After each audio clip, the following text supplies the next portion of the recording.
Bonjour, bienvenue à cette capsule portant sur les parties des cellules animales et végétales et de la membrane cellulaire, c'est-à-dire l'échange de la cellule avec le milieu. Pour mieux me suivre, prenez votre cahier L'Essentiel à la page 69.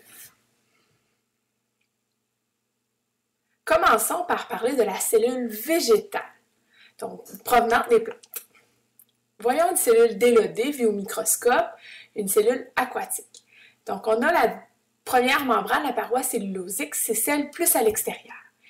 La deuxième membrane plus intérieure, c'est la membrane cellulaire qui contient les différents organites.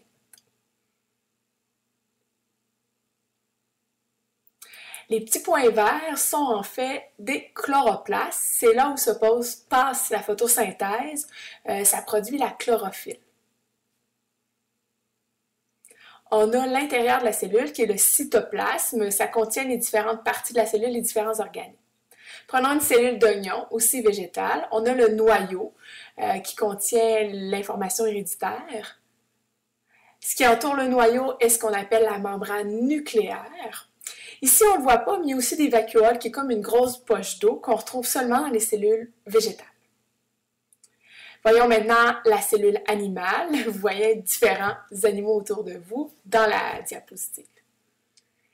Prenons des cellules animales, vues au microscope encore une fois. Donc, on a la membrane cellulaire qui entoure notre cellule. On a le noyau de la cellule qui contient toute l'information héréditaire, c'est-à-dire, et la membrane nucléaire qui entoure notre noyau.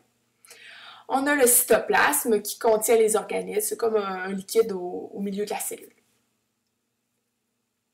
Voyons d'autres cellules animales, donc vous pouvez vous amuser à trouver les différentes parties sur ce type de cellules-là, vues au microscope. Et en voici d'autres, on voit très bien les noyaux plus foncés, les membranes cellulaires aussi. Donc, voici différentes cellules animales. Maintenant, si vous avez remarqué les différences entre la cellule végétale et animale. Donc, la cellule végétale contient des chloroplastes et non la cellule animale. La cellule végétale a une paroi cellulosique, c'est-à-dire une double paroi, et la cellule végétale contient des vacuoles. Reprenez votre cahier L'Essentiel à la page 69 pour bien souligner ce qui vient d'être vu et bien remarquer les différences entre les deux sortes de cellules. Maintenant, voyons les échanges de la cellule avec son milieu environnant.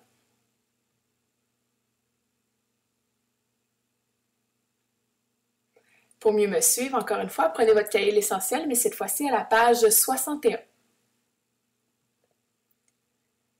Voyons la définition de la membrane cellulaire qui est très importante dans les échanges de la cellule avec son milieu. Donc, c'est une enveloppe qui renferme le contenu de la cellule pour le séparer du milieu environnant.